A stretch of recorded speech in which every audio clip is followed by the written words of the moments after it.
Bonjour à tous, c'est Nostromo et bienvenue dans cette nouvelle analyse. Cette fois-ci, on va analyser un nouvel opening. On va analyser le deuxième opening de Ranking of Kings. Clairement un très bon opening. La musique est super, mais bon, évidemment, la musique, c'est plus subjectif et c'est aussi moins mon domaine. Donc moi, je vais surtout vous parler de la vidéo et des images. Alors, je vais directement sauter les quelques premiers plans qui sont super top, mais où il n'y a pas vraiment grand-chose à dire. Ce qui va plutôt moins m'intéresser, c'est les plans qui vont commencer à partir d'ici.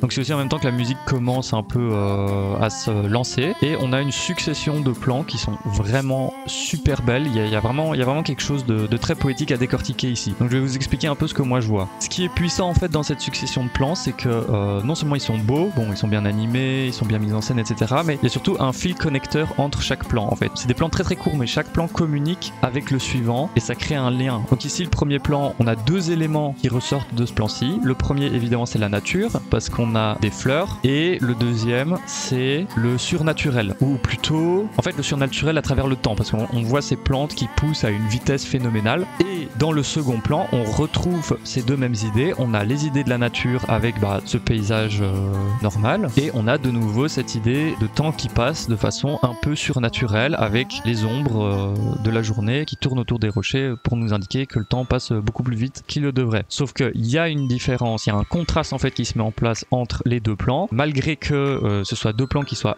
hyper fort liés l'un à l'autre parce qu'ils partagent les deux mêmes idées centrales. Là il y a un contraste qui se met en place parce que dans le premier plan on a beaucoup de mouvement, beaucoup de dynamique, et dans le deuxième plan on a, vu qu'on a des rochers et pas des fleurs, et on a aussi un arbre, mais les arbres ça a des cycles de vie beaucoup plus longs que les fleurs, forcément c'est pas dynamique, il se passe rien à l'écran. Donc c'est comme si on avait deux fois le même plan mais où il se passait deux fois des choses complètement opposées. Donc c'est vraiment l'idée de contraste. Et en fait on va voir que cette mécanique là de récupérer les idées d'un plan à l'autre mais en allant chercher à l'opposé et en créant du contraste, ça va être toute l'idée de cette première section de l'opening, qui est la raison pour laquelle selon moi ça c'est un des meilleurs openings qu'on puisse avoir. Ensuite on a ce plan avec le petit joyau dans la main du géant, avec ici de nouveau deux idées. La première idée c'est visuellement on a cette espèce de tout petit objet brillant dans une main sombre, pleine de suie, de cendres, etc. Mais on a aussi ce que ça représente. On a, si je me souviens bien de l'histoire, c'est le roi qui offre ce bijou à la reine. Donc on a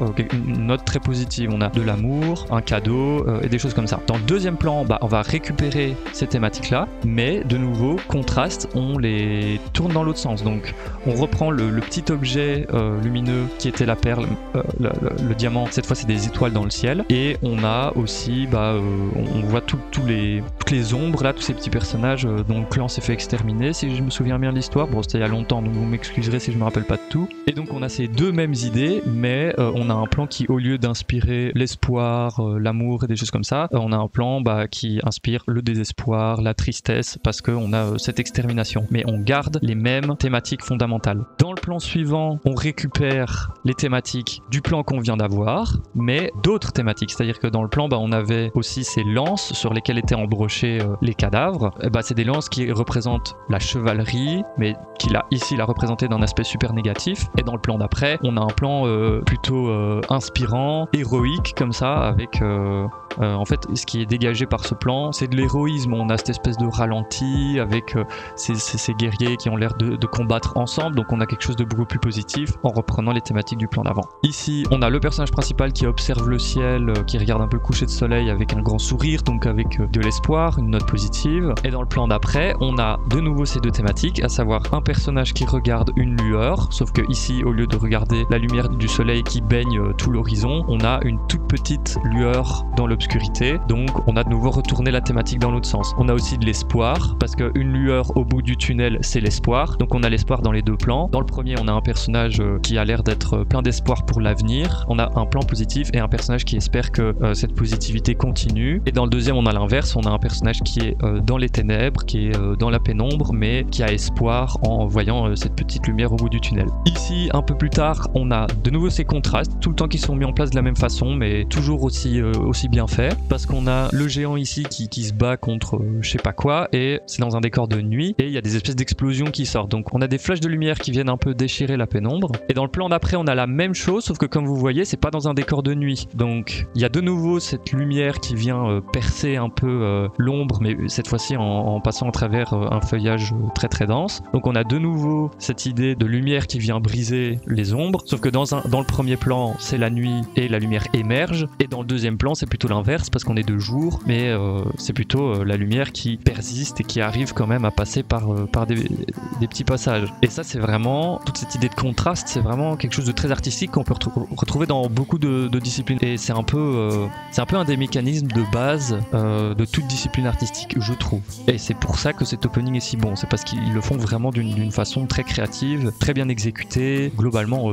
top quoi. Après pour la suite c'est comme la plupart des openings, on a assez souvent une première moitié qui est super bien, super créative et puis dans la deuxième moitié on se détend un peu, il y a moins de choses intéressantes à raconter, plus on présente des personnages et tout. Il y a quand même deux trois trucs intéressants à retirer. Ici on a ces 3 plans avec tout le temps un personnage parent et un personnage enfant, des plans qui sont assez touchants mais qui vont pas créer particulièrement de contraste. Ce que j'aime beaucoup par contre dans le dernier ici c'est celui entre la reine et le petit prince. Bon je me rappelle plus des noms des personnages, hein. Je vous avoue que l'animé je n'ai pas spécialement apprécié plus que ça, j'ai même pas fini, mais l'opening est super, de toute façon c'est de ça qu'on parle. Donc ici ce que j'aime beaucoup dans ce plan c'est il y a beaucoup d'émotions qui se dégagent parce qu'on a le petit prince qui a les épaules remontées comme ça, comme s'il était un peu submergé par toute l'affection de la mère en fait. Pour représenter le fait qu'il est émotionnellement submergé, on représente vraiment physiquement attrapé quoi, il est submergé par les émotions et c'est pour ça que le plan est bon, c'est parce que c'est un plan qui a pas de dialogue mais on comprend quand même ce qui se passe. Après il y a toute cette séquence où je crois on voyage un peu dans les mains d'un géant. Bon je vous ai dit j'ai pas suivi l'histoire plus que ça donc je sais pas à quel point c'est pertinent au récit mais c'est des plans qui sont pas mauvais. Et puis ce qui est chouette c'est qu'il y a une connexion, on revient au plan d'avant avec la mère où elle avait l'air de le protéger aussi comme si c'était un enfant fragile et qu'elle avait peur qu'il se fasse blesser par quelque chose et ici elle le lâche, elle accepte de le laisser partir et comme on le sait dans l'histoire, bon ça je me rappelle un peu, c'est un personnage qui a beaucoup de mal parce qu'il est handicapé, nanana, tout le monde l'emmerde, bon classique shonen quoi. Et on le voit ici dans ce plan qui se retourne et qui voit cette immense ombre du pilier qui représente un peu les mauvaises choses à venir, mais de cette ombre sort le personnage qui va l'accompagner dans l'histoire. Donc il y a aussi un message pas hyper subtil mais quand même assez bien fait du fait que il arrive à en faire une force, à faire de cette peur, de cette difficulté dans la vie, il arrive à en faire une force parce qu'il se fait des amis. Enfin bon bref, des thématiques très très classiques dans un shonen mais qui ici sont visuellement bien exécutées. En fait ce qui est important dans ce genre de truc, c'est pas d'avoir des bonnes idées, enfin c'est important d'avoir des bonnes idées mais une mauvaise idée bien exécutée rendra toujours mieux qu'une bonne idée mal exécutée. Et ici, c'est une idée super banale, c'est il a un handicap mais il en fait sa force. Enfin, on a déjà vu ça 1 million de fois, mais c'est juste que ici visuellement c'est fait de façon créative et c'est bien fait quoi.